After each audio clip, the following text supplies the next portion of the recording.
What makes people sick on a GLP-1 medication?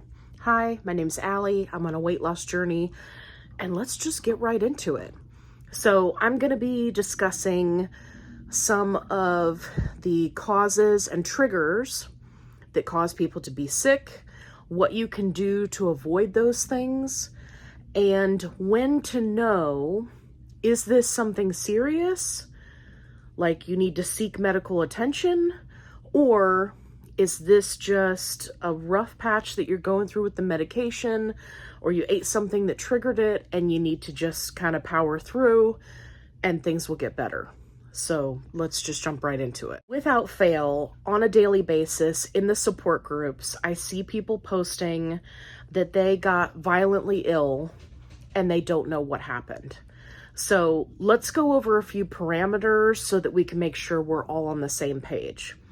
When I'm talking about getting sick, I'm specifically referring to uncontrolled vomiting and diarrhea. One or the other, most of the time it's both. So let's have that be our baseline. If you are someone who is having other symptoms like extreme pain, anything related to, heart pain, chest pain, shoulder pain, pain in your back, that is not this, and you need to speak to your physician. Okay, so let's just get that out in front. So if you're coming to this video and you're having, extreme pain in your side or something like that, those can be other complications and you need to speak to your doctor about that. Okay, now that we kind of got the disclaimer out of the way, let's talk about the not fun part of getting sick on these medications. The very first thing that you want to do, whether you've been on the medication for months and months, or you just started out, the very first thing you want to do is check the last thing that you ate.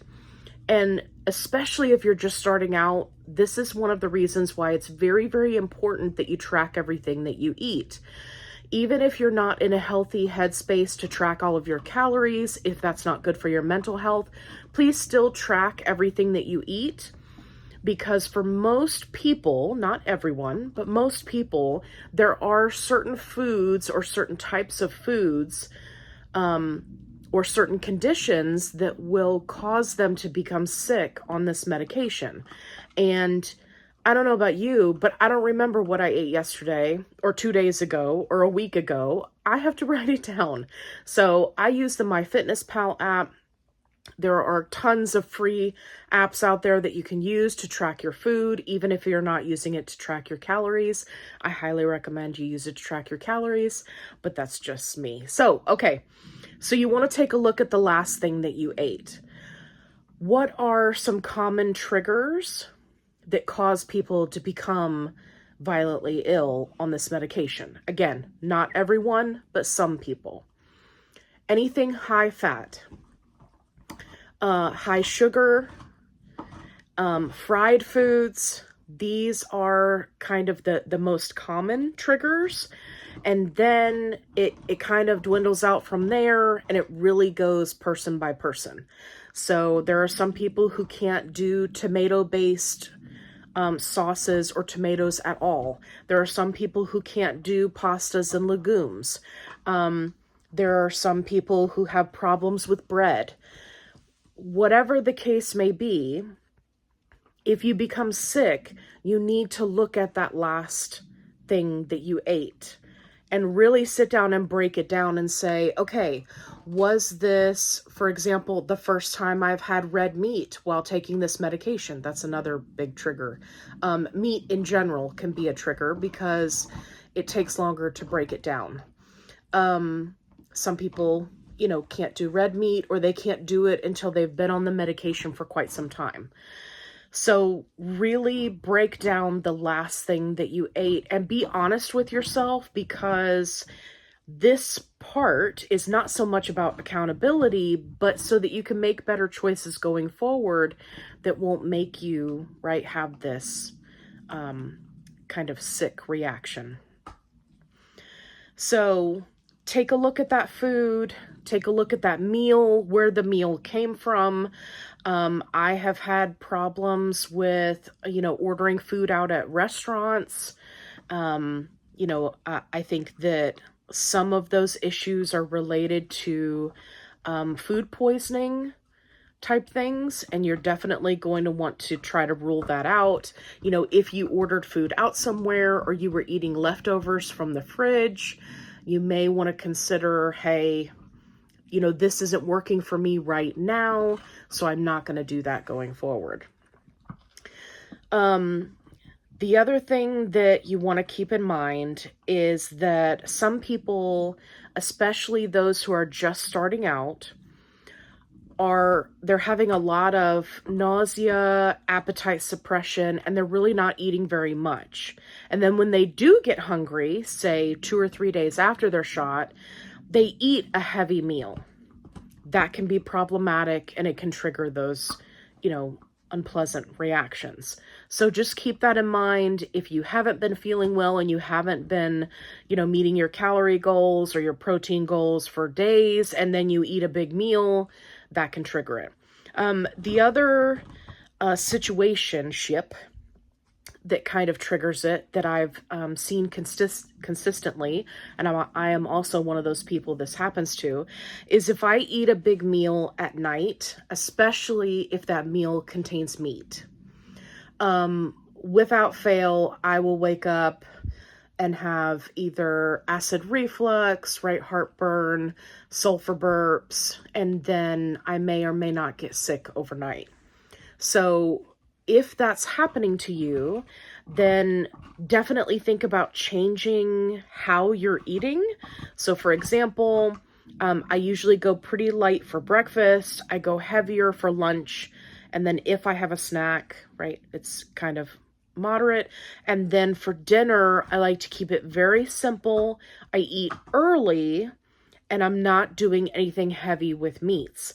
If I do have a heavier dinner, then I will make sure that I stay up later to try to give myself time to digest, right? Because one of the things this medication does is it slows down your digestion. So if you eat at a normal dinner time, a big meal, and then go to bed, 2 or 3 hours later, right? It can be problematic and it can make you sick. So, just kind of keep that in the back of your mind. When is it time to seek medical assistance? If you have uncontrolled vomiting and or diarrhea for more than 24 hours, then you should be seeking medical assistance. Whatever that means for you, please do not wait until you've been sick for 2-3 days and then end up in the ER.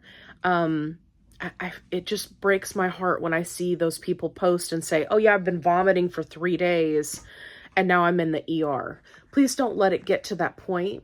You will become dehydrated.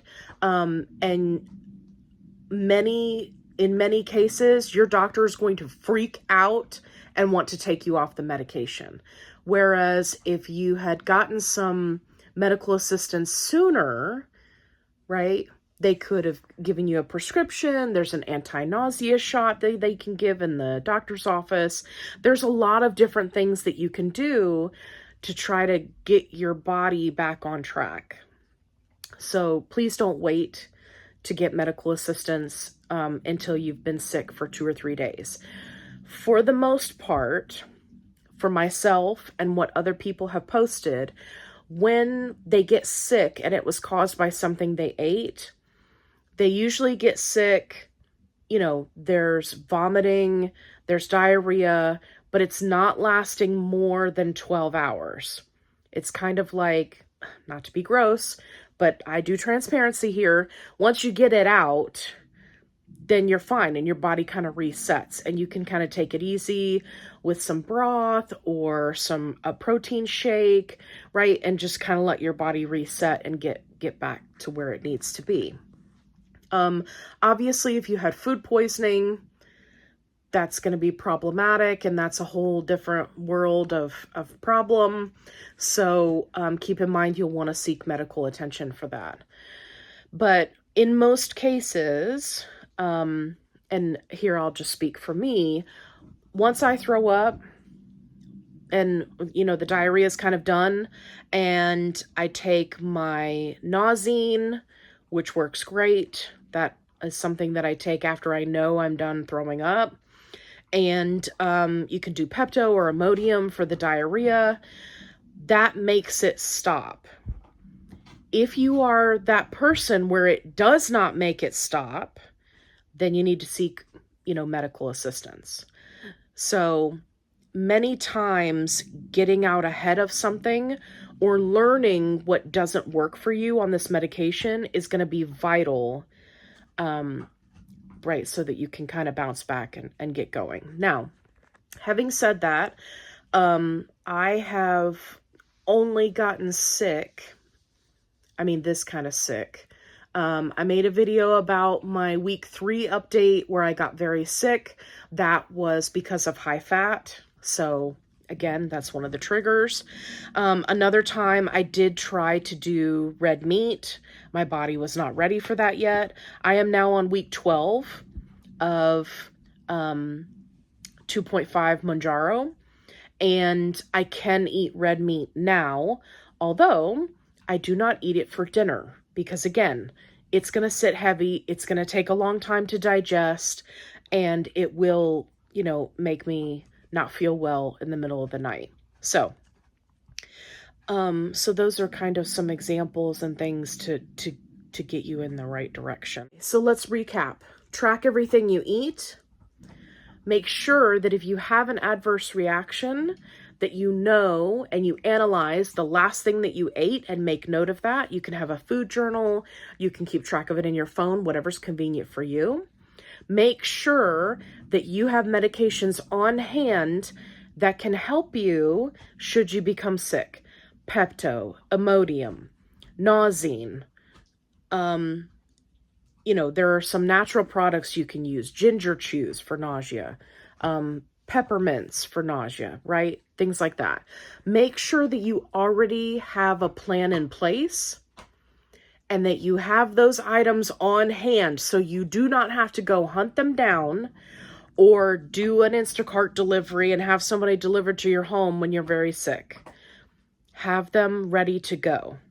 The other thing I do, and I talk about this in my 3-week update video, make sure that whatever bathroom you're going to be using to get sick in, I know it doesn't sound like fun, make sure it's pre-prepped and ready in case you ever get sick. Because if you wake up in the middle of the night and you're going to be sick, you don't want to be hunting for a hair tie, right?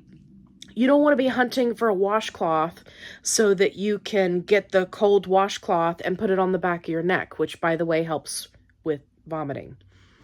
You don't want to have to hunt down trash bags or cleaning supplies. Make sure all of that is already in your bathroom, ready to go, easily accessible, so that when you're sick, you can just be sick, get it out, and be as comfortable as possible. I have a tendency to get hot, so I keep a robe in the bathroom because my temperature will fluctuate. I'll get hot and then I get cold. So, I'm wearing my pajamas, which are often lightweight. So I make sure I have a robe in there in case I need something a little more substantial. I can put it on and kind of feel warm. The washcloth on the back of the neck definitely helps so much. Or you can put it like right here on your chest. That also helps. So most of the time it's triggered by food. So watch what you're eating, make sure you're tracking everything, and don't wait to get medical assistance if you need it. Right? Because even if you just go and your doctor's like, hey, okay, we'll give you a nausea shot, whatever, drink Gatorade, you're going to be okay. At least you didn't let it go for multiple days and end up in the ER. Okay. If you found this video to be helpful, please like, subscribe, leave me a comment down below and let me know, have you come across any foods specifically that make you ill? and tell me what they are, because it's interesting to see the different things that people get triggered from on this medication. Okay, we'll see you in the next video.